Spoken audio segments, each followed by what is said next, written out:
Bismillahirrahmanirrahim. Assalamualaikum warahmatullahi wabarakatuh. Welcome back to my channel. Selamat sore ya untuk rekan-rekan guru sekalian. Jadi pada video kali ini kembali lagi admin akan mencoba mengupdate informasi terbaru terkait P3K Guru di tahun 2022-2023. Yang mana yang akan coba kami bahas di sini adalah selamat untuk 2023 100% SKP 1 ya resmi terbit. Baru saja 3 cara terbaru lintas kementerian agar guru honorer P1 ya V2 V3 tuntas menjadi ASN 2023 Bapak Ibu. Tapi sebelum kita lanjut, bagi rekan-rekan guru yang baru pertama kali menemukan channel ini, jangan lupa tekan tombol subscribe dan aktifkan lonceng notifikasinya agar setiap hari Bapak Ibu bisa mendapatkan update informasi terbaru dari kami Bapak Ibu ya. Baik, tanpa berlama-lama lagi kita langsung saja to the point saja ke informasinya.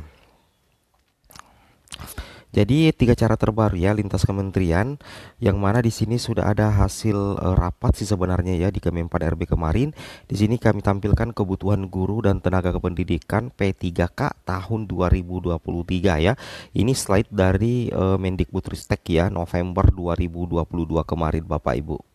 Nah, kemudian di sini tentunya Bapak Ibu ya sudah bisa cek langsung bahwasanya di sini dikatakan ya sejak tahun 2021 pemerintah pusat sebenarnya telah membuka kesempatan ya bagi pemerintah daerah untuk mengajukan formasi guru P3K hingga 1,1 juta guru. Jadi sebenarnya bukan kesalahan dari pemerintah pusat Bapak Ibu ya.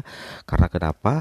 Ini sudah mulai ya di tahun 2021 dulu sebenarnya pemerintah pusat itu sudah memberikan kesempatan untuk Pemda ya, dalam hal ini pemerintah daerah untuk mengajukan formasi guru P3K hingga 1,1 juta guru. Namun ternyata pemerintah daerah mengajukan formasi guru P3K itu kurang dari 50% Bapak Ibu ya kebutuhan guru setiap tahunnya. Yang mana kita lihat di sini analisisnya di tahun 2021 dari kebutuhan sebesar 1,1 juta Pemda hanya mengajukan 506.000.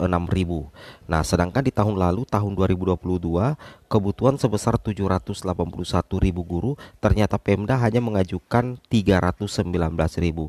Jadi kita sudah bisa ya. Jadi yang menjadi salah satu penyebab sehingga muncul P1 tanpa formasi karena Pemda memang mengajukan formasi tidak sesuai dengan kebutuhan yang diberikan kepada Pemda oleh pemerintah pusat Bapak Ibu ya. Itu yang menjadi salah satu polemik ya, penyebab sehingga banyak P1 ya yang belum mendapatkan penempatan padahal sudah dinyatakan lulus PG Bapak Ibu.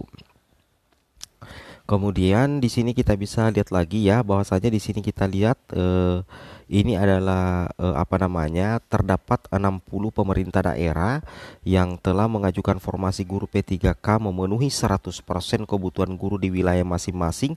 Kepada pemerintah daerah ini kami berikan apresiasi sebesar-besarnya dan selanjutnya kami persilahkan mengajukan kebutuhan tenaga pendidikan. Ini adalah beberapa daerah Bapak Ibu yang ada di Indonesia yang mana sudah mengajukan formasi P3K guru yang memenuhi 100% kebutuhan guru di wilayah masing-masing, termasuk Kabupaten Aceh Tengah, Kabupaten Simeulue, Kabupaten Aceh Jaya, Kabupaten Gayo Lues, Kabupaten Bener Meriah, Kota Banda Aceh, Kota Lok Sumawe, Kabupaten Padang tentunya Bapak Ibu, kemudian Kota Tanjung Balai ya. Silakan dilihat, inilah daerah-daerah.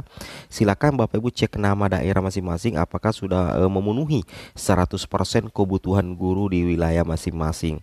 Sedangkan ini adalah pada saat yang sama ternyata terdapat 70 pemerintah daerah yang tidak mengajukan formasi guru P3K sama sekali.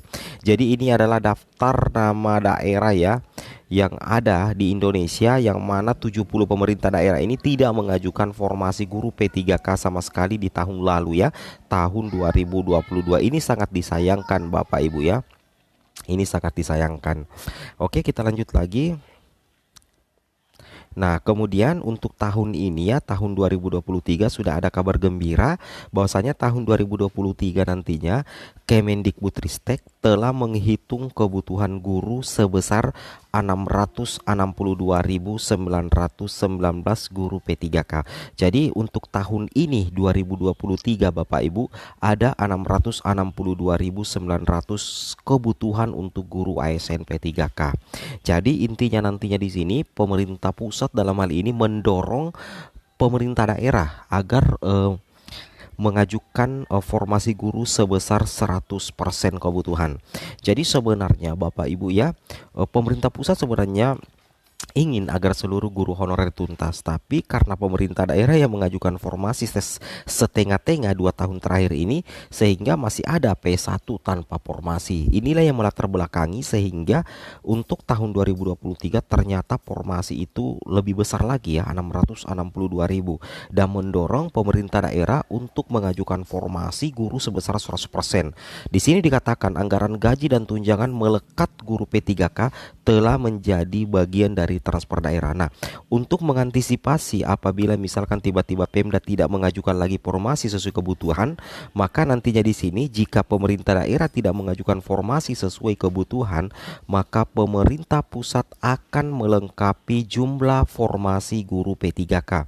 Jadi misalkan Kabupaten A, Pemdanya misalkan di Kabupaten A misalkan kebutuhan gurunya itu 50, ternyata Pemda di tahun 2023 Pemdanya hanya mengajukan 20, maka nantinya pemerintah pusat yang akan melengkapi jumlah formasi P3K, sehingga nantinya seluruh daerah yang ada kebutuhan gurunya itu 100% terpenuhi kebutuhannya, sehingga secara otomatis guru honorer bisa diangkat semua menjadi ASN atau minimal P1, P2, P3, P4 itu bisa diakomodir Bapak Ibu ya, lolos menjadi ASN P3K.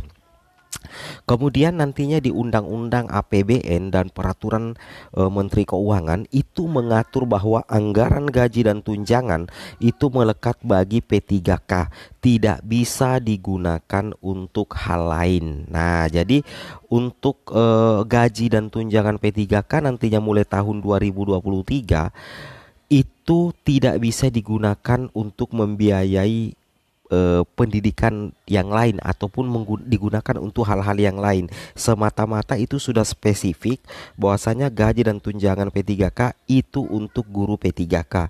Nah, kemudian yang ketiga, kebijakan lintas kementerian, DAU untuk gaji P3K ditransfer setelah pemerintah daerah melakukan pengangkatan sesuai jumlah P3K yang diangkat.